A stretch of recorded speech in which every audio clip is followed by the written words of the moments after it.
5 दिन में लाइफ कैसे चेंज होती है मैंने देखा है। आज चौथा है मेरा। क्या बोलते? आज 9 चौथा ही तो है यहाँ पर चौथा है मेरा। कल तीसरा था।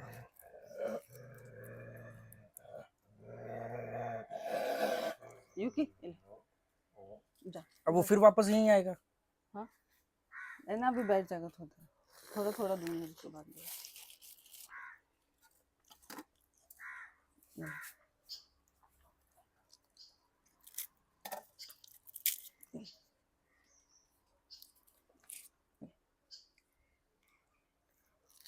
सब हमारे साथ ही तो बैठे रहते हैं इधर उधर।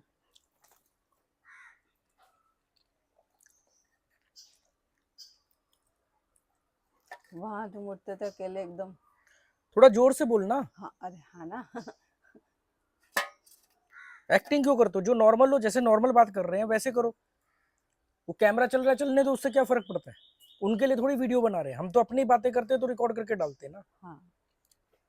तुम ऑलरेडी बहुत अच्छे हो, तुम्हें सोफिस्टिकेटेड बनने की जरूरत नहीं है। कोई आदमी बुरा हो ना तो उसको अच्छा बनने की जरूरत होती है, एक्टिंग करने की जरूरत होती है। तुम लोग अच्छे हो, बुरे होते तो मेरे साथ नहीं होते। ओके।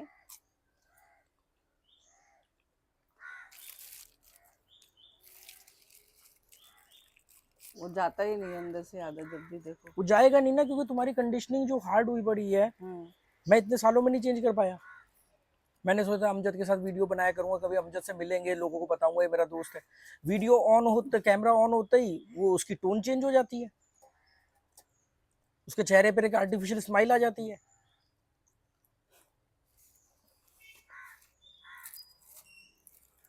आज की दुनिया में रियल लोग मिलने को कहाँ मिल। मैं ये कह रहा हूँ कि एक सवाल अपने आप से पूछो कि तुम बुरे हो क्या? जब तुम बुरे नहीं हो तो तुम्हें अच्छे होने की एक्टिंग करने की जरूरत क्या है? तुम जो हो अपने आप में काफी हो।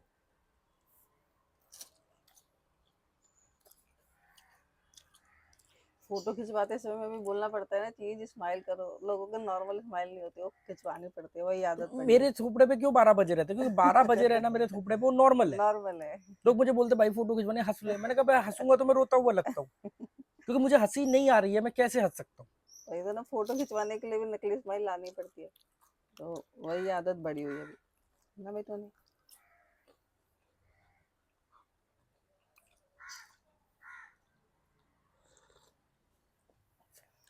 वहां इतने दिन मैं अकेला रहता था, मैं ये सब चीजें ऑब्जर्व ही नहीं कर रहा था। मेरे सामने कोई नकली आदमी नहीं था। क्या खाना है, क्या करना है, कोई चीज कहीं रखी है तो मैंने ही रखी है, सुबह उठ के मैंने ही उठाना है। सुबह उठता था इतने पॉजिटिव एटीट्यूड के साथ में, मन किया वीडियो बना डाला। हाँ, तुमने कोई लास्ट में भी ये जो। हालत हो गई थी कि मैं यूट्यूब ही नहीं देखता था, ना यूट्यूब पे वीडियो बनाने का मन करता था। मैंने कल लाइव में बोल दिया, यहाँ पर आने के बाद 3 बार ट्राई किया, चाय पे चर्चा नहीं बन पाई। मैंने लाइव में बोला, मैंने कहा मैंने तो वहां कोई वीडियो ही नहीं बनाया, ना आने का ना जाने का, ना एयरपोर्ट पे। मैंने रात को बैठ के चेक किया तो मैंने थोड़े थोड़े वीडियो बनाए हुए थे। मतलब मेरी ये हालत हो गई कि मैं ही भूल गया कि मैंने वीडियो बनाए हुए। अच्छा। जैसे होटल से निकला तो मैंने एक वीडियो बनाया था हम्म। कि भी मैं जा रहा हूँ। हम्म। फिर उसका थोड़ा सा टैक्सी में शूट कर लिया, वैसे नहीं बनाया जैसे प्रॉपर बनाता प्रॉपर था, पर बना, फिर भी थोड़े थोड़े बना दिए मेमोरी टाइप का बनाते कि रहे। भी मैंने बना दिए। तो मैं अंबर मैं को याद ही नहीं। 3 दिन से मैं कमरे से बाहर नहीं निकला हूँ। आज चौथा है, 4 दिन हो गए मैंने लाइब्रेरी नहीं लाइब्रेरी में देखी। भी नहीं दी। दुनिया लाइब्रेरी की तारीफ कर रही है, लोग आ रहे हैं जा रहे हैं, मेरा हर मन ही नहीं कोई कर रहा। तारीफ कर रहा है लाइब्रेरी की, कॉन्सेप्ट बहुत बढ़िया, अच्छे से बनाया है। अच्छा अच्छा, बहुत बढ़िया किया आपने। डेली बच्चे 4-5 घंटे वहाँ पे टाइम स्पेंड करते हैं अपना। भाई संत का प्रवचन चल रहा है, थोड़ा नॉर्मल होकर जोश से बोलना। ये तेरी नॉर्मल टोन नहीं है, अगर होती तो मैं पागल हूँ जो टोकूंगा। अरे, ये धीरे धीरे जाएगी। पहले तो तू कैमरे के आगे भी नहीं आती थी। लोग बोलते देखो बीवी का दमन कर रहा है, कैमरे में खुद ही बोलता रहता बीवी तो कैमरे में लाता नहीं है। अब उसको क्या पता, एक ने बोला कि तेरी बीवी अकेले तक, पंजिम तक तो अकेले जाती नहीं है, बच्चों को साथ लेके अब जाती है। मैं जब अकेले जाती हूँ तो वीडियो कैसे शूट करूंगी, और ना मेरा कोई चैनल पे डालना, ना कुछ डालना, ये चीज कैसे समझाई जा सकती है? अरे ना समझाने की जरूरत है, उनकी इतनी औकात नहीं कि हम उनको समझाए। हाँ। वो उनकी अपने, कोई आदमी अगर मूर्ख है तो हाँ। मूर्ख है कि भाई कोई अकेले जाएगा तो वो क्या व्लॉगिंग करेगा, कैमरा उठाएगा? हर आदमी को यूट्यूब पे आना जरूरी है क्या? जरूरी उसका थोड़ी नहीं है। है मन। हाँ। लोग बोल रहे हैं तुम अकेले घूम रहे हो। अरे इसका मतलब ये है कि अगर कोई आदमी जिंदगी भर कभी पासपोर्ट ना बनाए, जिंदगी भर कभी कहीं ना जाए, हाँ। सिर्फ छोटी मोटी धार्मिक यात्राएं करे, तो कहेंगे देखो कितनी अच्छी फैमिली है। अगर उसमें से कोई एक जाना चाहे हम्म। तो कहेंगे देखो पापी ये अकेला जा रहा है, दूसरों को नहीं लेके जा रहा है। ये बस सच है ना कि जो घर में 4 लोग हैं तो जो एक की मर्जी है वो सबको, हमें झंझट लगने लग जाए यार 4 दिन हो गए चलो बस घर चलो, हमें इससे ज्यादा नहीं झेला जा रहा। अब ये कैसे समझाया जा सकता है।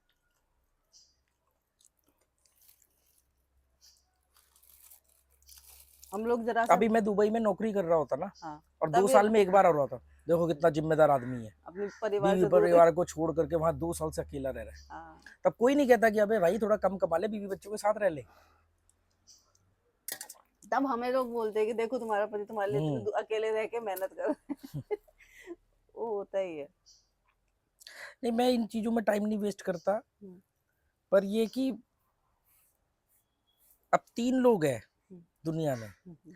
अब वो 3 ऐसे कब पे लोग मेरी नजर अटकी हुई है कि 3 को कम करना है। मैं नहीं करूंगा, वो हो जाएंगे। हो जाएंगे। अबे पैर इसलिए लगाए, तेरा पैर बार बार स्लिप कर रहा है। इसकी भी ईगो हर्ट हो जाते बच्चे में। अरे मैं तुम्हें बताया नहीं कल एक लड़का अरे थोड़ा जोर से बोल। अरे भाई कल हम लोग बैठे थे ना भाभी के साथ, हम्म। तब एक लड़का आया था हम्म। लाइब्रेरी में, बड़ा स्लो स्लो मोशन में। हम्म। वो देख आया, अंदर घुसा, कुछ नहीं पूछा, बुक्स देखने लग गया, उसने शेल्फ खोली, बुक नंबर अच्छा, नाम अपने आप ही ऐसे आ अपने गया। आप अंदर, मैं देख रही बैठे बैठे, वो कुछ देखता रहा और बहुत स्लो मोशन में। मैंने उससे पूछा, मैंने कहा आप किस तरह की बुक देख रहे हो? कह रहा नहीं मैं बस देख रहा हूँ कि आपने किस तरह की बुक्स रखी है। उसको पता था लाइब्रेरी है। नहीं फर्स्ट टाइम ही आया था। तो फिर बोला करे कि यार क्यों रखा आपने? मैंने कहा ताकि लोग थोड़ी देर बैठ के अकेले बैठे या किताब पढ़े, थोड़ा मोबाइलों से दूर रहे, ना किताब पढ़े, कम से कम अकेले बैठे शांत बैठे। मैं कहा इसलिए हम लोग ये कॉन्सेप्ट बनाया है, और किताबें लोग पढ़ना भूल गए तो निकाले, कम से कम 2-4 पेज पढ़ेंगे तो कुछ उनको फील अच्छा लगेगा, कुछ चीजें जानेंगे। कह रहा कैफे बना लो यहाँ पे, कि एक साथ में कुछ खाने पीने का हो तो लोगों को टाइम ज्यादा स्पेंड होगा। मैंने कहा हमें वो लोग चाहिए ही नहीं जो यहाँ पे खाने के लिए आए, हमें वो चाहिए जो सिर्फ 10 मिनट बैठे बस बुक्स पढ़ने के लिए आए। हमें कोई भी नहीं हाँ, चाहिए ना। मतलब जो भी आए यहाँ पे वो सिर्फ पहले तुम्हें कॉन्सेप्ट हाँ क्लियर होना पड़ेगा। मतलब चाहिए, मतलब मैंने कहा यहाँ पे वही लोग आए जिनको बुक्स पढ़नी है, खाने पीने के हिसाब से हमें करना ही नहीं है। फिर कह रहा एक्चुअली मैं ना राइटर हूँ। मैंने कहा अच्छा, मैंने कहा बुक लिखते हो? कह रहा हाँ। तो मैंने कहा आप यहाँ पे कहाँ रह रहे हो? कह रहा मापसा में रह रहा हूँ, वैसे मैं नोएडा से आया हूँ। तो मैंने कहा अच्छा, मैंने कहा आपकी कोई बुक पब्लिश हुई है आज तक? तो कह रहा हाँ एक बुक पब्लिश हुई है मेरी। मैं नहीं खरीद के पढ़ी है। नहीं कह रहा आपको पता पहली बुक है कैसी होती है? मैंने कहा आपने पहली बुक तो मेन होती है, आपने वो बुक प्रिंट कर दी वही बड़ी बात है, सेकंड तो फिर रेफरेंस में बनी जाती है। फिर बोले कि नेक्स्ट टाइम आऊंगा ना मैं आपके लिए उतनी बुक लेके आऊंगा। अच्छा मालूम क्या है, मेरे को तेरे बात सुन के और टोन सुन के मुझे लगा कि आदमी को थोड़ा बहुत बदतमीज होना पड़ता है, होना चाहिए। हाँ। बदतमीज आदमी कम से कम रियल तो होता है।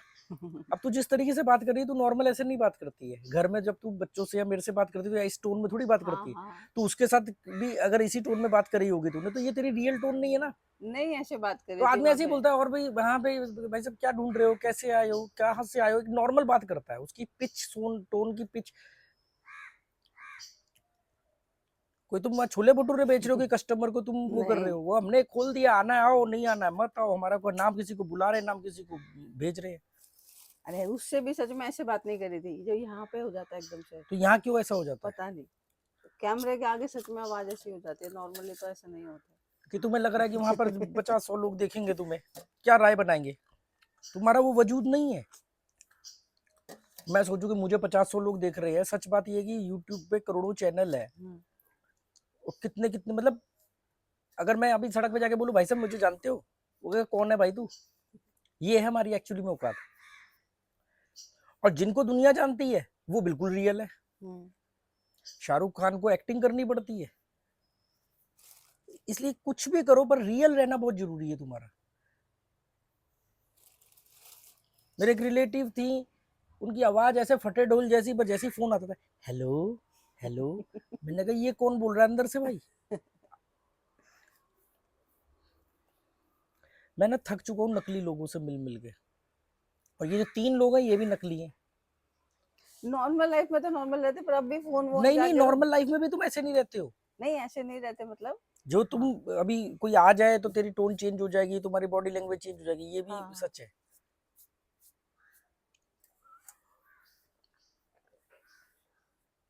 अब हो गया हूं मैं साइको, अब मुझे झेल पाना बहुत मुश्किल है।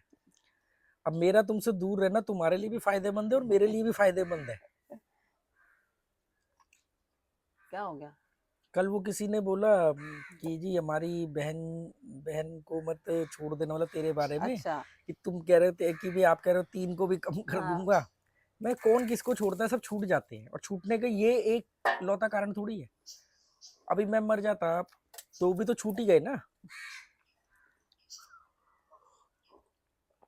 जो आदमी 2 साल के लिए दुबई में नौकरी कर रहा है वो भी तो छूटा हुआ है ना परिवार से। इंडिया के लोग इमोशनल बहुत है और ये बहुत बड़ा इस बार तो इतना जबरदस्त बदलाव मैंने देखा कि मतलब जो चीज मेरे को दिल्ली को लेके फील होती थी वो मुझे पूरे इंडिया को ले। तू देख मैं 3 दिन में बीमार पड़ गया। मतलब मैं वहां 55 दिन में एकदम फिट था और मैं 3-4 दिन के अंदर ही मतलब कितनी दिक्कतें होने लग गई। मेरे तो एक एक मिनट काटना मुश्किल हो गया क्योंकि मैंने अपने दिमाग को उस तरीके से तैयार किया कि नेगेटिव वाइब से ही नहीं आ रही है। तुम जब एयरपोर्ट से आए थे ना, जब तुम ट्रॉली लेके सामने से आए थे, हम्म। तभी तुम्हारे चेहरे पे एग्रेशन दिख रहा था। मतलब ऐसा लगा वो हर मैंने बार वहां जब। वीडियो ही नहीं बनाया हाँ। गोवा एयरपोर्ट का कोई भी। और ये मैंने कोई ऐसा नहीं कि कोई चीज को लेकर नाराजगी है या कोई इंसिडेंट को लेकर के नाराजगी है। गोवा को तो मैं पहले से ही पसंद करता हूँ पर वो अब वो बात गोवा तक सीमित नहीं रही। और मुझे ये भी समझ में आ गया कि मैं किसी भी जगह पर 3 महीने से ज्यादा नहीं रह सकता। ऐसा मेरा को अभी लग रहा है। मतलब 3 महीने मतलब एक जगह पर मैं टिक के लंबे वक्त नहीं रह सकता। कोई मजबूरी है वो बात अलग है। कल को कोई जेल में डाल दे तो मैं वो वहाँ पे ये बात नहीं कह सकता ना। वहाँ तो जैसे मजबूरी अलग कोविड बात के है। टाइम पे हम यहाँ पर रहे 1.5-2 साल कहीं नहीं गए। अब अगर मैं कहूँ ना कि यार ये जगह सबसे अच्छी है तो तो वो वहां पर वापस। भी मैं 3 महीने से ज्यादा नहीं रह सकता। मुझे समझ में आ गया है। कल वो सी आगे पापा कह रहे थे, कह रहे इतने इतने दिन कैसे रह लेते हैं अकेले। कह रहे हमसे तो 4 दिन में रह जाता, पर ये भी सच है कि हमारी जिंदगी खत्म हो जाती है इसी घर में, यहीं पे। इससे आगे हम कहीं नहीं जा पाते। देखो जो कुएं के मेंढक होते हैं मतलब जो हम्म। अपनी छोटी सी दुनिया बना के बैठते हैं उनके लिए वही दुनिया सब कुछ है और वो उसमें अपने आप को खुश रखते हैं। खुश रखने की कोशिश करते लगातार पर खुश होते नहीं है क्योंकि चाह तो उनकी भी होती है। वो सक्षम नहीं होते और कई बार लोग सक्षम होते हैं पर वो स्टेप नहीं उठा पाते। धर्म जो है ना जो रियल धार्मिक लोग है ना वो इंसान की सोच को खोलता है। मैंने अभी वो अब आई एम एथिस्ट वाला वीडियो डाला उसमें किसी ने लंबा चौड़ा मनुस्मृति का एक श्लोक लिख दिया उसकी व्याख्या कर दी नहीं धर्म ये है धर्म वो है फलाना है ढिमकाना ये वो। एक तो जो हिंदी में कमेंट लिखते हैं ना उनका वो मेरे को मालूम पड़ जाता है क्योंकि मेरे साथ समस्या क्या है ना मैंने जो कोविड के दौरान जो 2 साल मैंने साइकोलॉजी पढ़ी ह्यूमन बिहेवियर पढ़ा हिंदी साहित्य थोड़ा बहुत पढ़ा थोड़ा थोड़ा ही पढ़ा है ऐसा नहीं कि बहुत पढ़ा है। जो रातों को 5-5 घंटे मैं यूपीएससी की क्लासेस देखता था जब तू कहती थी कि तुम कुछ कर नहीं रहे हो उससे एक बड़ा खतरनाक बदलाव हो गया कि मुझे अपने आसपास के लोगों की औकातें मालूम पड़ गई। अब तुम्हें कुछ कहने की जरूरत नहीं पड़ती। अब कोई आदमी कमेंट अगर लिखता है हिंदी में तो मुझे मालूम है हिंदी में लिखने वाले का क्या सोच होती है इंग्लिश में लिखने वाले की क्या सोच होती है इंग्लिश में लिखने वाले की क्या सोच होती है हिंदी में भी कौन किन शब्दों का इस्तेमाल इस्तेमाल करता है करो। उसकी डीपी कैन सी लगी है उसने कलर कौन सा चुना हुआ है। उसको लगता है वो कलर उसने चुना है वो उसने नहीं चुना उसके सबकॉन्शियस ने चुना है। मैंने उसको बोला दुनिया में 8 अरब की आबादी है ये श्लोक कितने लोग जानते हैं खुद सोच।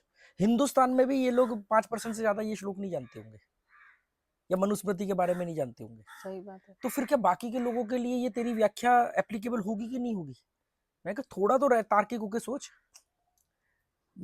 इनसे बात कर लो ये कोई किताब का रेफरेंस ले आएंगे किताब में लिखी हुई कोई लाइन ले आएंगे। मैं कहता हूँ अगर ये किताब और ये लाइन इतनी वैल्यूबल है तो ये तो आज तक सबको क्यों दुनिया नहीं। में सबको क्यों नहीं पता सब लोग इसके लिए मरकट क्यों नहीं रहे।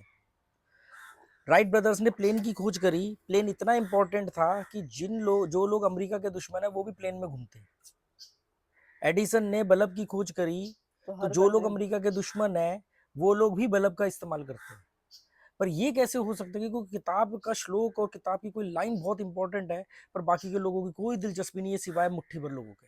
इसका मतलब कि वो मुट्ठी भर लोगों का मानना है।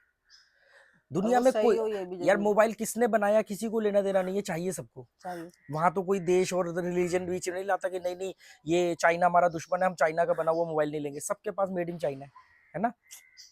वहां नहीं है आती ना देशभक्ति। वहां वहां देशभक्ति इनकी गायब हो जाती है। चाइनीज फूड खाते टाइम इनकी देशभक्ति गायब हो जाती है। तो ये चीजें जो है ना सोच मैं जब ये बात बोलता हूँ ना कि मैंने अभी तक सिर्फ अपना 20% ही कंटेंट रिलीज किया उसमें से मैंने अभी वो पति पत्नी वाले रिश्ते भी बोला तो लोग बड़े हैरान हो गए। एक तो मुझे ये समझ में नहीं आता, जैसे तुमने बात बोली तो हर कोई कहने लगा कि तुम्हारी अपनी लाइफ ऐसी होगी। मैं सोच रही, मैंने कहा अगर हमारी लाइफ भी ऐसी होती तो फिर कंपैरिजन तुम निकाल कैसे पाते? सही बात है। कि मतलब अगर हमने दूसरी तरफ की लाइफ देखी ही नहीं होती तो पता कैसे होता? तो मैंने कहा अब उसको क्या पता कि वो दूसरे बंदे, क्योंकि सभी लोग उसी तरह की लाइफ जीते हैं तो सबको वही पता है। देखो, तुम्हें भी घूमना पसंद है कि हाँ भी हम भी दुबई जाए, हम भी श्रीलंका जाए, हम भी थाईलैंड जाए, पर क्या ये श्योर शॉट है कि तुम वहां जाकर के मेरी जैसी जिंदगी जियोगे? नहीं जियोगे। तो तुम्हारे लिए घूमने का मतलब है कि 4 5 6 एंजॉय दिन 10 करना, दिन हाँ। जाना, एंजॉय करना, बढ़िया वहां का फूड खाना जो बाकी लोग करते हैं। नॉर्मल है, यही अब ये बात है। जरूरी है कि जो मेरी सोच हो वो तेरी भी हो, मेरे बच्चों की भी हो। हम लोग साथ में पंजिम भी जाते हैं तो उसमें भी हमारे डिफरेंसेस रहते हैं कि तुमको कैसे गाने सुनने हैं रास्ते में, तुमको कैसे बातें अरे करनी है। आदमी अकेला पैदा हुआ हाँ। अकेला मरेगा। कल सोना ने मुझे बोला कि उसकी सहेली कह रही कि हम ना वो ऑनलाइन ज्वेलरी सेल करेंगे। आज उसको मैं क्या बोलूंगा कि भाई तुम क्या सेल करके कमाओगे, वो आर्टिफिशियल ज्वेलरी क्या कमाओगे? मैंने कहा नहीं, तुझे करनी तू कर। वो खुद भी बोली कि एक नई चीज सीखने को मिलेगी, एक्सपीरियंस मिलेगा। ये थोड़ी कि भाई मैंने कमा दिया हाँ। है तो या मेरे पास पैसे हैं तो तुम्हें कुछ नहीं करना, निकम्मा निठल्ला थोड़ी। मैं कहा नहीं तू कर। उसने जब वो जॉब के लिए बोला तो तभी मैंने इसी के फैसले पे छोड़ा। मैं कहा तुझे क्या लगता है हाँ, जब मैं। उसने बोला कि वो किसी ने बोला है मुझे कि जब तुम ओपन स्कूल से पढ़ रहे हो तो जॉब करनी है तो मैं जॉब लगवा सकती हूँ। हम्म, मैंने कहा कि उसको बोल कि हम जॉब करते नहीं, हम जॉब देते हैं, हम्म, पर फिर भी अगर तुझे लगे कि तुझे जॉब करना है एज एक्सपीरियंस है टाइम में तो मेरी तरफ से। कर ले, और कोई दिक्कत मैं ना ये लाइन भी नहीं बोलना चाहता कि मेरी तरफ से अलाउ है, मर्जी है ना। क्योंकि मेरी तरफ से अलाउ का मतलब ये है कि मेरी बंदिश है। बंदी से मतलब मैं ये कहता हूँ कि मेरे बच्चे सामने से आएंगे पापा ये काम करना है, और मैं बोलूँ कि ठीक है कर लो, पूरी समझदारी के और ये साथ छूट करना। ना एक्चुअली दी नहीं जाती है, महसूस होती है। जब मैंने अपने बाल कटवाए तो मुझे कई लोगों ने टोका कि तुम्हारे हस्बैंड। मैंने कहा भाई मैंने उनसे पूछा भी नहीं, मैंने तो कटवा लिए क्योंकि मुझे पता है कि वो इस तरह की सोच के है ही नहीं। मुझ पर कोई दबाव ही नहीं है कि मुझे कटवाना चाहिए कि नहीं कटवाने चाहिए। बस उसको जब उसने बोला जॉब के लिए तो उसने खुद से मना कर दिया बताने से पहले। उसके ऊपर कोई दबाव ही नहीं था कि मुझे पूछना नहीं, है। उसको जॉब करनी है, हम्म। जॉब करे, उसको कोई काम करना है, काम करे, उसको अब उसको किताबें पढ़ने का शौक है। देखो हाँ, कितने आज की डेट में हमारे बच्चे बच्चे को किताबें पढ़ रहे हैं, और पहले उनके भी। चक्कर में और बच्चे भी आसपास की हाँ, किताबें उसने पढ़ अपनी रहे हैं। 2 फ्रेंड्स को बुक्स दिए। उसने बोला कि हमें भी ये वो वाली लड़की बुक। किताब नहीं वापस करके गई, अभी जो लेके अभी गई नहीं थी। लेके आया। हाँ, वो परसों रात को वो भी आई थी ना लेने के लिए। वहां एक वो दिन भी थे, एक ये दिन भी है, एक वो रात थी, एक ये रात है, रात ये भी गुजर जाएगी, और फिर कोई और दिन आ जाएगा। रात ये भी गुजर तो नहीं कुछ नहीं गाना गा। जाएगी। पापारा पापारा अरे पापारा अरे पापारा। जोर! अबे किसने बोला साथ में गाने को? वो भी साथ में गाना। ओए बस युकी युकी जा उधर जा।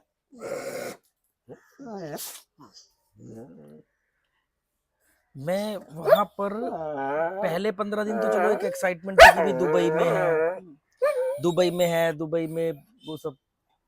फिर उन लोगों के साथ मैं वो डाउनटाउन वाले रमाडा में रुका, बुर्ज खलीफा के सामने। मतलब सोचो कि लोग बुर्ज खलीफा देखने जाते हैं, फोटो खिंचवाने जाते हैं, मैं बुर्ज खलीफा के सामने सामने के अपार्टमेंट में रहा हूँ 5 दिन। मतलब हम लोग शाम को नाश्ता करने जा रहे थे दुबई मॉल, सुबह का ब्रेकफास्ट हमारा दुबई मॉल में होता था। और मैंने उनको बोला कि उन्होंने बोला कि Rakesh which type of food you like, may be you like Indian.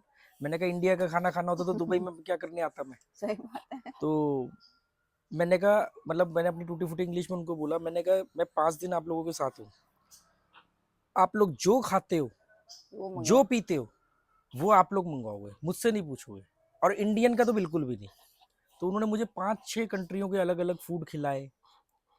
वो लोग उन्होंने इंडियन फूड तो नहीं ऑर्डर किया होगा। नहीं, एक्चुअली मैं ना इंडियन फूड के बारे में ना उनकी राय, जो मेरी बात हुई और भी लोगों से, थाईलैंड में भी लोग बोलते हैं यार इंडियन फूड ना so much spicy, so much oily. मैंने एक वीडियो में बोला था जाने से पहले कि भी इंडियन फूड हेल्दी नहीं होता, तो एक आदमी कह रहा है किसने बोला आपको अरे इंडियन फूड 50 तरह के इंडियन फूड होते हैं। मैं इंडियन फूड जब बोल रहा हूँ, एक तो ये इतने मूर्ख हो चुके हैं ना, मेरा इसलिए ना यूट्यूब से ना हटता जा रहा मन, कि मतलब जब मैं कोई बोलता हूँ कि यार ये चीज ऐसी होती तो वो कहते हैं 100% होगी, मतलब मैंने 100% बोली है। अब मैं बोल रहा हूँ इंडियन फूड हेल्दी नहीं होती, तो मैं एक बार बताओ, मैदे की बनी हुई मट्ठी जिसको आपने तेल में डीप फ्राई किया है, वो हेल्दी कैसे हो सकती है? छोले भटूरे मैदे का बना हुआ, उसको तेल में फ्राई कर रहे हो आप, स्पाइसी छोले है, साथ में खट्टा अचार है, वो हेल्दी कैसे हो सकते हैं? हल्के फुल्के मसाले का लोग प्रेफर ही नहीं करते हैं वो। थाईलैंड के अंदर स्पाइसी फूड नहीं खाया जाता है, मतलब बहुत कम खाया जाता है, ऐसा नहीं कि सी फूड में थोड़ा बहुत बहुत सारी स्पाइसी कंट्रीज चलता में है। नहीं खाया जाता, वो जापान मेरी में उनसे नहीं खा। बात हुई, वो करे यार Indian food look like very tasty but it's so much oily, so much spicy. मैंने कहा या that's why I don't like Indian food. तो इसका मतलब थोड़ी कि मैं इंडिया में रह करके कोई थाई फूड खाता हूँ, और हम इंडिया में रह के अभी अभी वो अमजद के वहाँ गया सुबह सुबह, मैं बड़ा गुस्से में बैठा हुआ था। मेरे तो यहाँ आते ही मेरा मतलब मैंने रात को वो ट्रेन थी शताब्दी, तो उसमें डिनर मिला थोड़ा सा वो 7-8 बजे के, तो अभी ना क्वालिटी थोड़ी अच्छी हो गई खाने की ट्रेन में, अच्छा। तो रोटियां बड़ी अच्छी थी। तो मैंने मतलब पेट भरने के नाम पर 2 रोटी खाई, 4 रोटी थी, 2 रोटी खाई, थोड़े से चावल खाए, और फिर मैंने रात को कुछ नहीं खाया, सीधा रमाडा ही वो उसने बुक किया था, होटल में पहुंचा।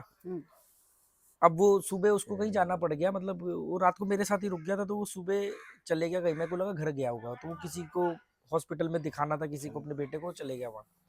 वो 11:30 बजे मैंने उसको 11 बजे फ़ोन किया, तो वो 11:30 बजे बोल रहा है कि मैं आ रहा हूँ, बस रास्ते में ही हूँ। तो मैंने कहा कुछ पैक करवा लाना यार, भूख लग रही है, मैंने सुबह से कुछ नहीं खाया, मतलब कल रात को ट्रेन में ही खाया था। तो कह रहा क्या लाऊं? मैंने कहा कुछ भी ले आ, बस ऑयली फ्राइड या स्पाइसी ना हो, बाकी देख लो कुछ हल्का फुल्का। आपको जब भूख लग रही हो ना, आप जितने मर्जी फ्रूट खा लो, आपको भूख लगेगी लगेगी। आपको अपने दिमाग को बेवकूफ बनाना होता है। जैसे मैं वहां पर अपने दिमाग को बेवकूफ बनाने के लिए कुछ ऐसी चीजें रखता था जो मुझे लगे कि मैंने खाना खाया है, खाना खाया। बाकी तो मैं फ्रूट के ऊपर ही जिंदा था। तो फिर वो आगे खा लिया था। मैं भूखा बैठा हुआ, फिर मैं उस भूख पे, पे तो तुम डबल हो जाते हो हाँ, राकेश शर्मा के नाम पे। फिर मैं और उस पे कलपने लगा। फिर उसने फटाफट रिसेप्शन पे वहाँ पे रूम सर्विस को फोन करके फ्रूट सैलेड मंगवाया। वो 450 रुपए में 4 स्लाइस सेब के, 4 स्लाइस पता नहीं पपाया के काट कूट के ले आए, तरबूज के। फिर वो खाया। फिर मैंने कहा यार इससे पेट नहीं भरेगा, मुझे मतलब कुछ खाना है। तो कह रहा क्या? मैंने कहा यार मैं फिर डोसा या इडली खा सकता हूँ। फिर वो साउथ इंडियन एक जगह पे लेके गया, फिर वहाँ पे मैंने एक डोसा 1 प्लेट इडली खाई। फिर मेरा हो गया पूरे दिन का जुगाड़।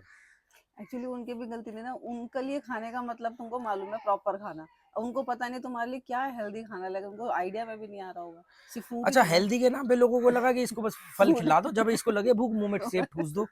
ऐसा थोड़ी होता है, क्योंकि दिमाग है, हाँ, दिमाग के साथ, दिमाग आपके साथ खिलवाड़ करता है, आपको दिमाग के साथ खिलवाड़ करना होता है। वो उनको समझ ही नहीं वहां पर क्योंकि। अमेरिकन ब्रेकफास्ट मैंने लास्ट में वो तीनों ब्रेकफास्ट ट्राई करने, मैंने अमेरिकन चुना।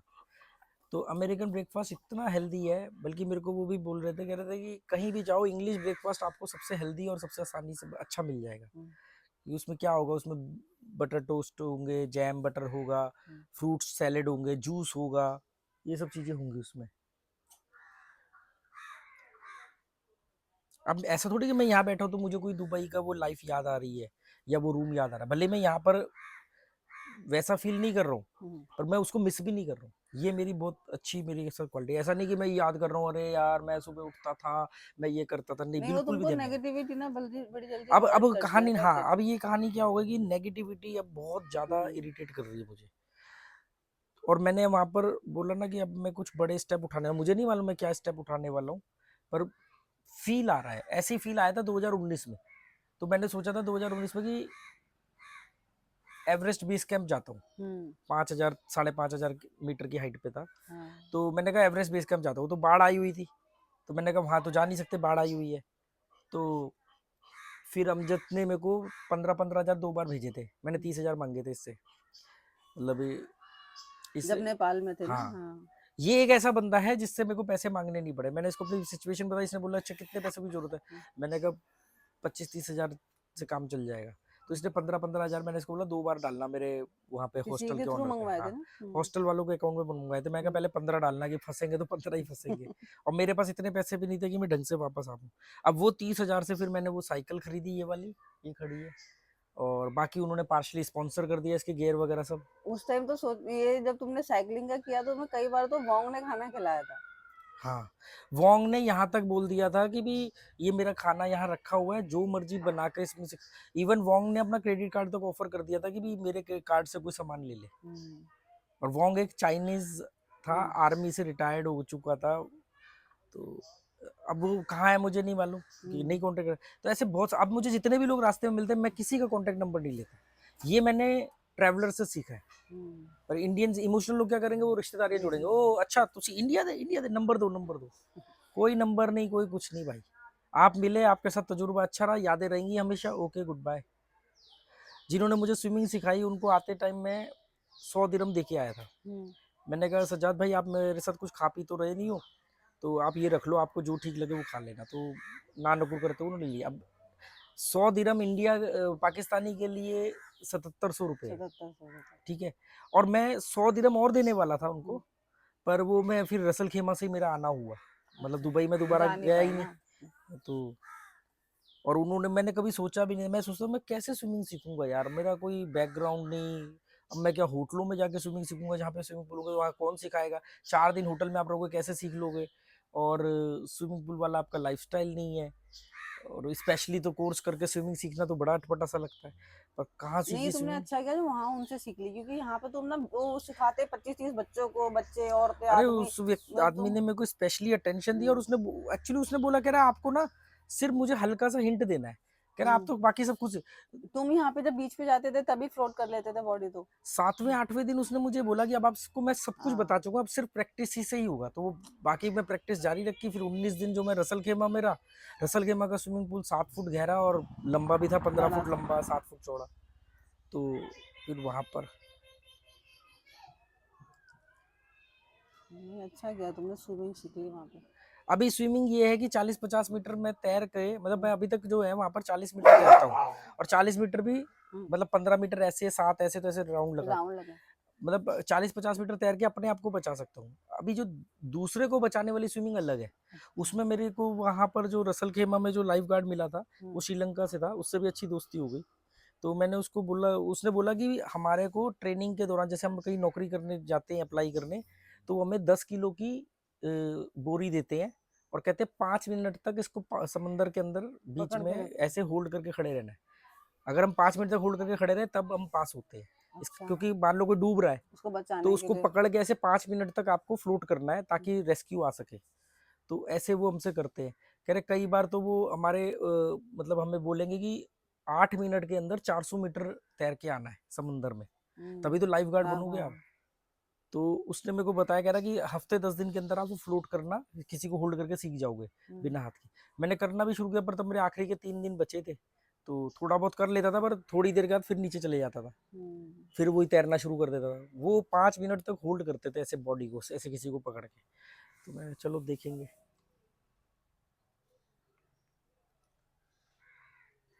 वहाँ इतने होटलों में मैं रुका, सब में स्विमिंग पूल थे। जो छिछोरपंती यहाँ पर स्विमिंग पूल में आके इंडियंस करते हैं, वहां पर भी इंडियंस। वो तुझे बताया था ना, रमाडा में एक वो मिले थे लड़का लड़की, वो कह हाँ रहे हम आपका वीडियो देख के ही रमाडा हमने चूज किया। अच्छा मारा था उसको।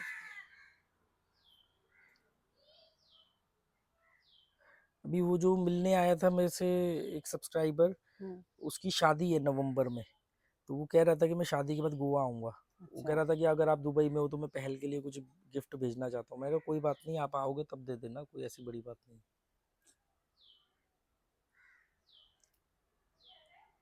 वो जो शेफ थे वो हमारे वीडियोस देखते थे। हम्म। और बिना वीडियो देखे तुम्हें कौन पहचान रहा है?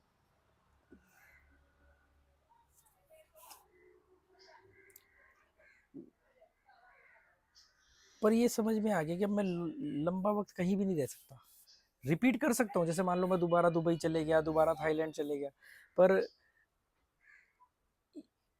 1-2 महीने 3 महीने से ज्यादा नहीं रह सकता। अब यहाँ तो जो हाल मेरी 5 दिन में हो गया, तो मैं सोच रहा हूँ मैं बाकी का टाइम कैसे काटूंगा। जबकि मैं सोचता था लाइब्रेरी तैयार होगी, उसमें बैठूंगा, किताबें पढ़ूंगा, उन किताबों की समरी, आप उन किताबों के बारे में अपनी सोच सक्षम चैनल पर डालूंगा।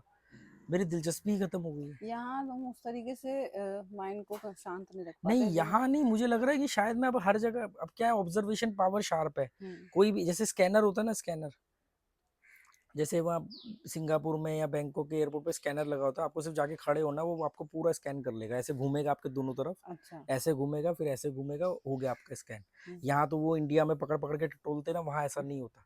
दुबई एयरपोर्ट पे कोई, मतलब मेरे को ना तो कोई बहुत ज्यादा पुलिस दिखी, और ना उन्होंने आपको टच किया, टच भी नहीं किया। ना सिर्फ, सामान खुलवाया। ना कुछ नहीं, ऐसा उनको अपनी सिक्योरिटी पे इतना भरोसा, वहाँ ये सब चोचलेबाजी नहीं होती। मैं 3 घंटे के हिसाब से गया था, 3.5 घंटे पहले, 5 मिनट में मैं फ्री अंदर होके हो गया। बैठे हाँ, हो।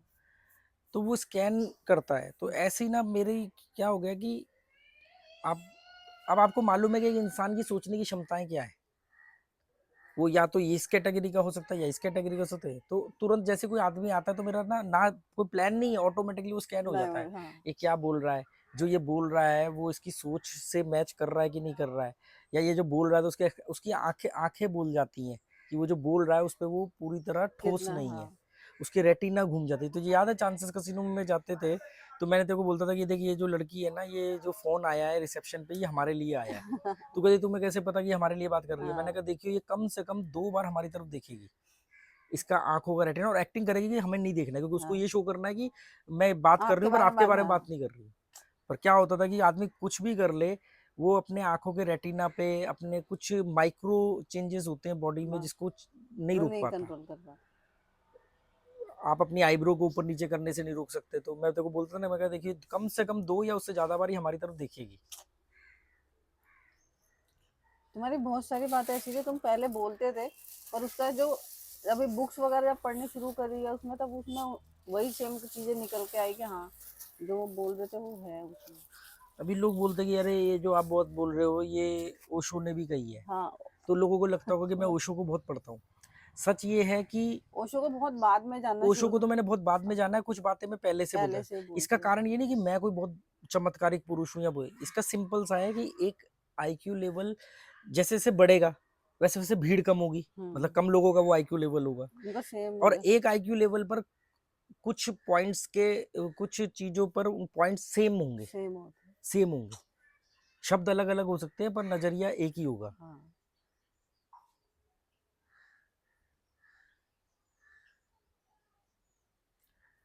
अब हिंदुस्तान, मैं ये बोलता हूँ कि हिंदुस्तान कभी तरक्की नहीं कर सकता।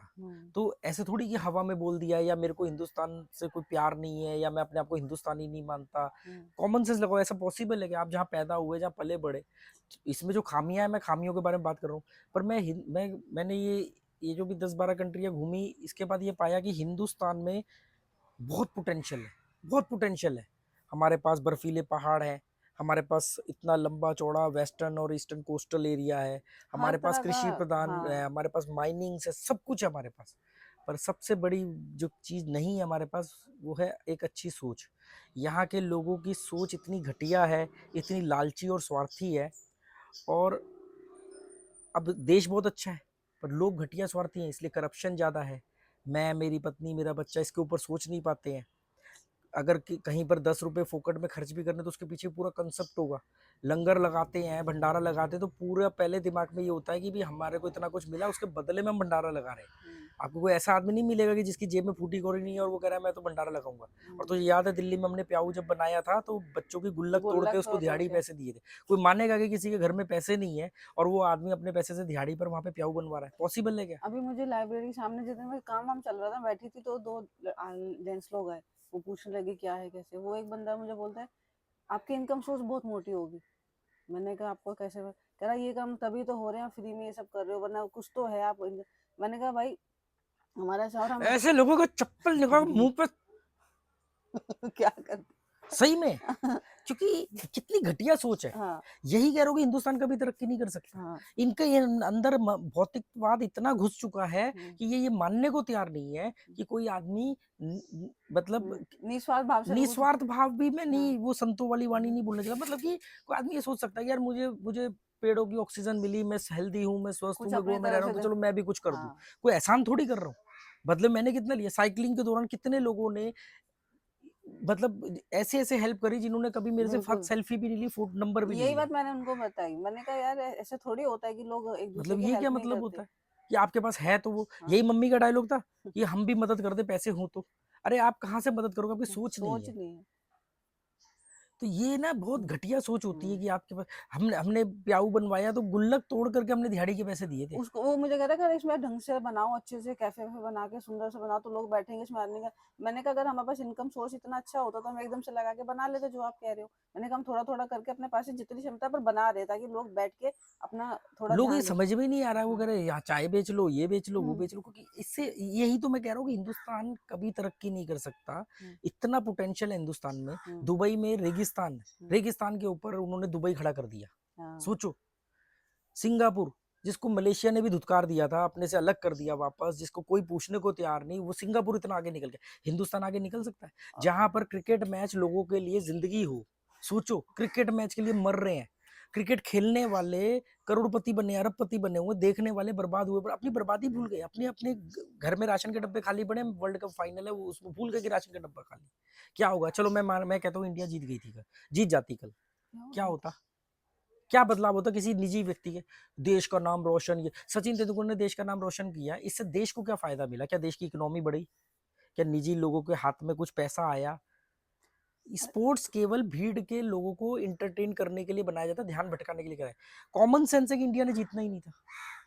सारे के सारे 99% सिनेरियो इंडिया के जीतने के फेवर में थे, और दुनिया में सबसे बड़ा सट्टेबाज देश इंडिया है। पॉसिबल है नहीं तो अरे ये लोग, जो लोग कभी नहीं जुआ खेलते, सट्टा खेलते, वो उन लोगों ने भी इमोशनल होकर के 40-40 के भाव में इंडिया पे पैसा लगाया कि भाई भारत है, देशभक्ति की बात है, भारत जीतेगा। भारत जीता या नहीं जीता, उनको यंग तो हो करोड़ों रहे। रुपया मिला, वो उनको तो मिलता रहेगा। हाँ। अब आज की डेट में उन खिलाड़ियों को कोई पैसों की जरूरत है? इंडिया में सिर्फ 11 हीरो हैं, और वो 11 हीरो के चक्कर में 11 करोड़ लोग अपना जीवन बर्बाद कर रहे हैं, जो क्रिकेट में आना चाहते हैं। और बाकी के जो लोग हैं वो तो बस क्रिकेट को देख करके उनके लिए वो है। दुनिया में लगभग 200 देश है, अकॉर्डिंग टू यूएन, 195 कंट्री। ये 10-12-15 कंट्री के अलावा कोई कोई नहीं नहीं आता है खेलता। शायद। चाइना क्रिकेट में नहीं है, अमेरिका क्रिकेट में नहीं है, कनाडा क्रिकेट में, कनाडा भी नहीं है। मतलब वो कहते हैं इतनी लंबी बोरिंग गेम, फिर इन्होंने अब जाके उसके फॉर्मेट छोटे छोटे किए और हैं। 2020 पे आया, आईपीएल में आया। अरे मतलब कई ऐसे यार, वीडियो आ गए कि बच्चे जिस रोते हुए आ रहे हैं, इंडिया हाँ हार गई। मतलब अगर वर्ल्ड कप जीत जाते तो इंडिया बेस्ट हो में, जाता। मतलब इंडिया में क्या डेवलपमेंट हो जाती, बताओ? 2 वर्ल्ड कप हम पहले भी जीत चुके हैं। उन्होंने वर्ल्ड कप जीता, ट्रॉफी के ऊपर पैर रख रहे हैं, वो सब कर, उन्होंने कहा यार जस्ट ए ट्रॉफी यार। इनाम देना तो खुद अपने आप में एक अपराध है। जब आप किसी को स्टेज पर अवार्ड देते हो ना, तो आप बाकी सब बाकी लोगों को, एक तो बैक बेंचर्स को बताते हो कि तुम यहाँ तुम नहीं इस आ लायक सकते, नहीं हो। और बाकियों को बताते हो कि तुम यहाँ आ सकते हो, तुम्हें और और मेहनत मैं करनी है, कंपटीशन कंपैरिजन में आना है। इनाम देना तो इनाम बंद होने चाहिए, इनाम देना।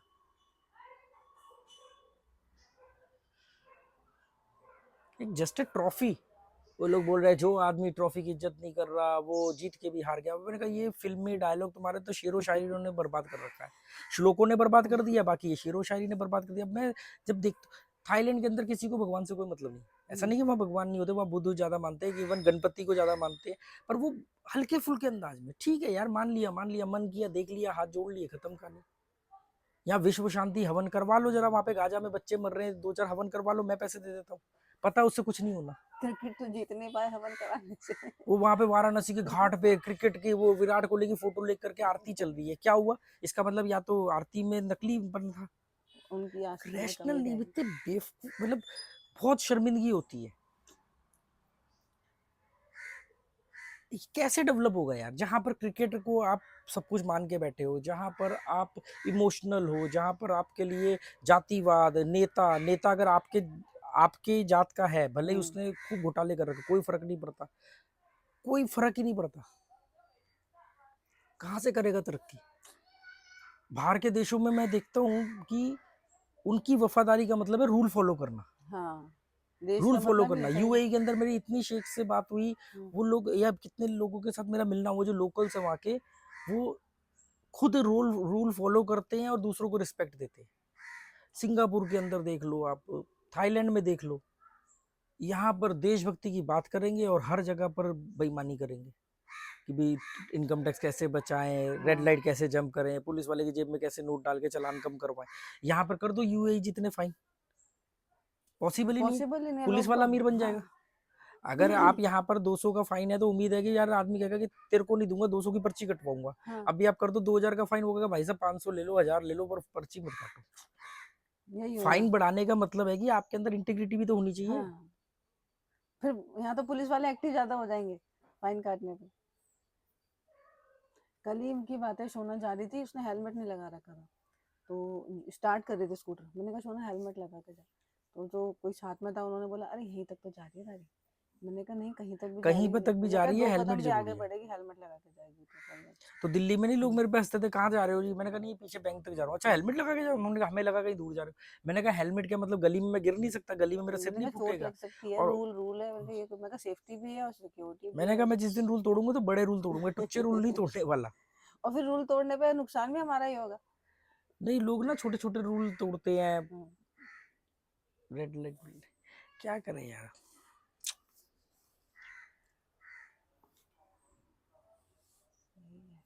एक तो आजकल हर आदमी को ये लगता है कि अरे आपकी सोच तो हमारे जैसी है।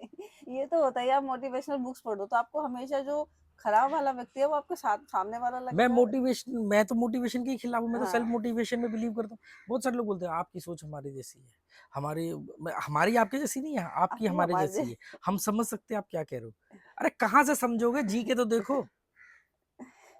बीवी सामने बैठी है और मैं बोल रहा हूँ बीवी को छोड़ने की बात कर रहा हूँ। है हिम्मत? हिम्मत आएगा? आएगा आएगा। आएगा। मैं भी वही सीन याद कर रही है हूँ। हिम्मत? आएगा।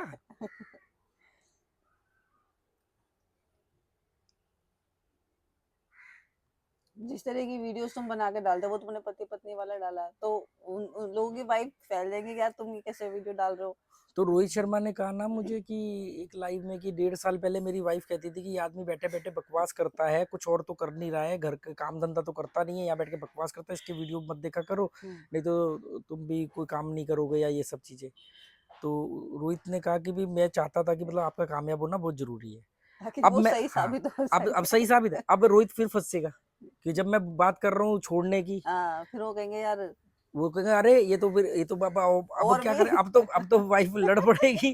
अब तो बिल्कुल मत देखना। कि कहीं इनमें ना हिम्मत आ जाए। इनमें नहीं हिम्मत आ जाए। मैंने अपने एक दोस्त को बोला, 3 में से एक को, हम्म, मैंने कहा यार मैं ना अपनी वाइफ को ना डिवोर्स देने की सोच रहा हूँ। हम्म, उन भाई साहब का जवाब क्या था मालूम है? हम्म।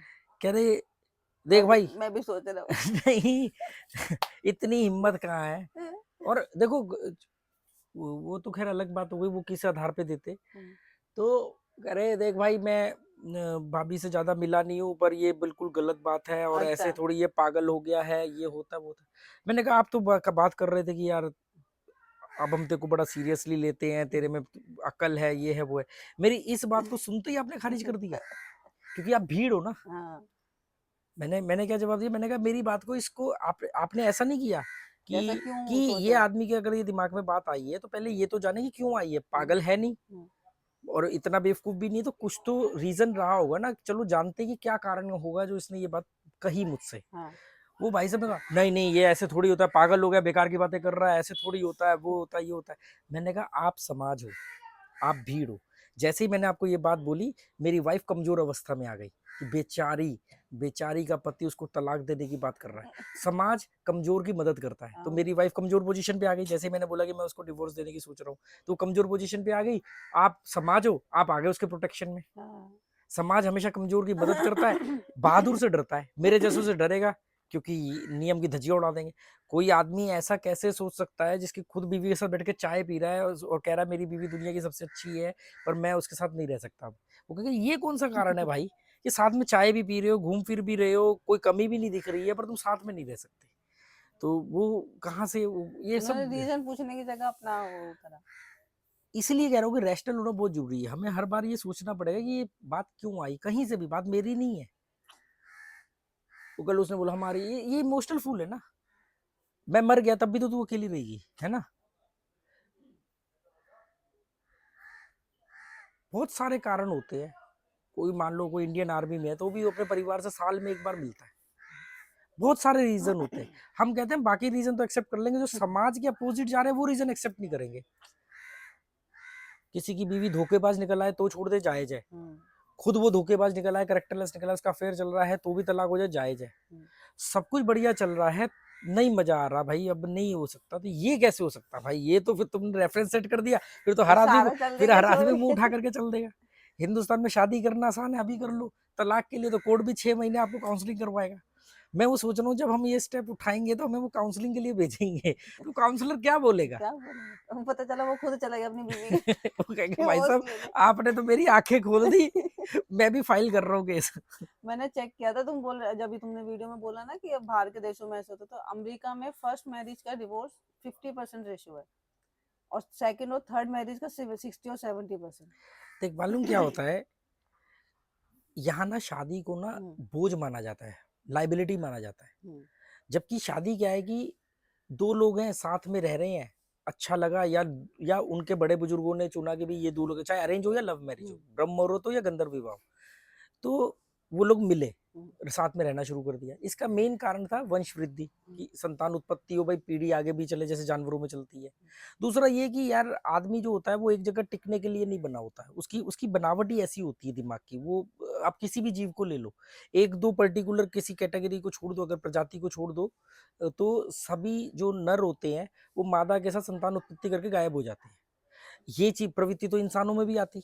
तो वो मनुष्य, मेल जो इंसान है, वो ऐसा ना करे कि भाई खाली संतान भटकता उत्पत्ति रहे। करी और निकल गया कहीं और। उसको ये पाया कि यार ऐसे तो फिर चीजें थोड़ा बैलेंस डिसबैलेंस हो जाएंगी, तो उसको बांधने के लिए एक परंपरा बनाई गई। ठीक है, पर इस परंपरा का मतलब ये नहीं कि जब एक आप जिंदगी भर मरोगे भी साथ में। तो वेस्टर्न कंट्रीज में क्या होता है, जैसे हम दोस्त बनाते हैं, मेरे बहुत सारे दोस्त थे, आज नहीं है, क्योंकि आज मैं उनसे बात नहीं कर सकता, उनके समझ में नहीं आएंगी मेरी बातें। ठीक है, ये भी अपना समाज निभाने आए हैं। चलो, तो वो लोग क्या करते हैं, जैसे दोस्त है, आज सेम फील्ड में काम कर रहे हैं, सेम ऑफिस में, तो साथ में खाना भी खा रहे हैं, फिर ऑफिस अलग अलग हो गया, तो वो फिर वो हफ्ते में मिलते हैं। शहर अलग अलग हो गया तो महीनों में मिलते हैं, और कई बार सोच अलग हो गई तो एक ही ऑफिस में होते हैं, वो बहुत कम बातचीत होती है। होता भी है ऐसा, क्लासेस में भी होता है, अपने जो साथ में स्टूडेंट होते हैं कि कभी बहुत अच्छे दोस्त थे, अब उससे कम मिलते हैं, दूसरा कोई अच्छा दोस्त बन गया। सेम वो फॉर्मूला इसके ऊपर लगाते हैं कि भाई दो लोग मिलने लगा कि हाँ सब कुछ बहुत बढ़िया रखते, चलो इसको शादी कर लेते हैं। शादी करने के बाद में कुछ टाइम बाद लगता है कि अब दोनों की सोच वापस अलग अलग हो रही है, तो अब लाशें ढोने की बजाय इसको वाइंड अप करते और आगे। और उनमें उनमें अगर देखोगे तो उनमें पहली पत्नी 3 शादियों के बाद या पति की 3 शादियों के बाद भी अच्छे दोस्त होते हैं, एक दूसरे की हेल्प करते हैं, एक दूसरे के बारे में जानते हैं। ये भी वहां पर होता है। थाईलैंड में तो शादी जैसे कोई रिवाज ही नहीं है। थाईलैंड में शादी जैसा कोई रिवाज नहीं होता है। वहां पर लड़का लड़की चुनते हैं और वो आपस में रहना शुरू कर देते हैं, जिसको हम बहुत बाद में लिव इन बोलने लगे। वो तो वहां पर सैकड़ों सालों से, हजारों सालों से परंपरा चल रही।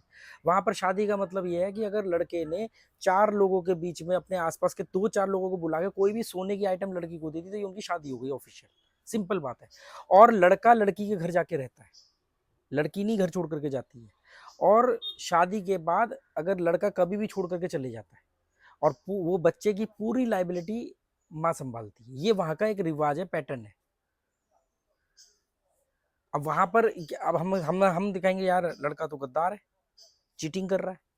वो चीटिंग कर रहा है क्योंकि उसकी प्रवृत्ति ही चीटिंग करने की है। वो चीटिंग ना करे इसलिए बांधा गया उसको शादी में।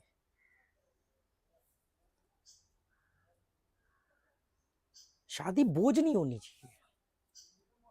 वो नेचर ही होता है, इसलिए वो भी हम कितना पीछे हैं कि हम 20 साल बाद जाके मानते हैं कि हाँ लिव इन रिलेशनशिप जरूरी है। अब जाकर के आप मान रहे हो कि हाँ भाई समलैंगिक विवाह, मतलब इतना हम पीछे चल रहे हैं इसके सोच के मामले बावजूद में। भी आज भी समाज में उसको रिस्पेक्ट समाज थोड़ी नहीं है। एक्सेप्ट करेगा। और उसका रीजन मैंने वो बच्चों की वो क्लास ली थी LGBT, लिस्बिन, गे, और उसमें मैंने कहा कल को बड़े होकर के अगर तुम्हें लगे कि तुम में से कोई लिस्बिन है तो मुझे बताना, दुनिया गई भाड़ में। सही बात है। किसी भी तरह की इस तरह की कोई भी फीलिंग्स आए तुम्हारे मन में, मान लो भाई लिस्बिन बहुत कम होते हैं, कोई भी हो सकता है। अगर तुम कभी भी तुम्हें लगे कि भी तुम लिस्बिन हो तो मुझे आके बताना, और अपनी जिंदगी वैसी जीना जैसे जी रहे हो। दुनिया जाए भाड़ में, समाज जाए भाड़ में। ये सेलिब्रिटीज इस चीज को रिस्पेक्ट का शो दिखाएंगे कि हम लोग करते हैं, पर मूवीज ही सबसे ज्यादा इन चीजों का मजाक उड़ाती है। मूवी से ही इन चीजों का वो दिखता है कि हाँ। इसीलिए तो सुकरात ने 2,500 साल पहले ही बोल दिया था ना कि अगर आपको एक उत्तम राज्य चाहिए तो ये रंगमंच के कलाकार, ये लेखक, ये कवि, शेरो शायरी को, क्योंकि ये क्या करते हैं शेरो शायरी के नाम पे या तो लोगों को झूठा काल्पनिक मोटिवेशन देते हैं, या काल्पनिक दुनिया में लेके जाते हैं, या फिर मजाक उड़ाते हैं। इसके अलावा इनको और कोई काम क्या होता है? कभी भी देशभक्ति के गाने से कभी देश जीते हैं? सोचो कि देशभक्ति का गाना था जी, उसको सुन के फौजी लड़ पड़े। उनके जीतने के बाद वो गाने बजाए जाते हैं उनके। अगर ऐसा होता तो कौन था? नीरो ही तो था जिसने वो पुल जला दिए थे। हाँ।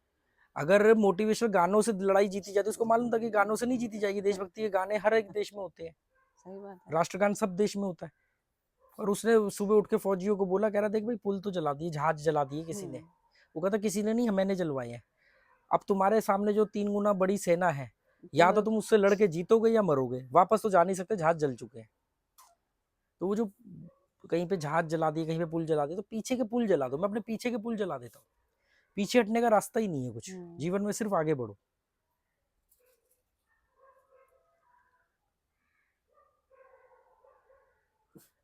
है सागर की लहरों जेरी एकदम हम भी आते हैं ठहरो, वो थोड़ा तो खुश हो गया। है सागर की लहरों हम भी आते हैं ठहरो। चलो यार, आज के लिए इतना ही बहुत है। करो बंद।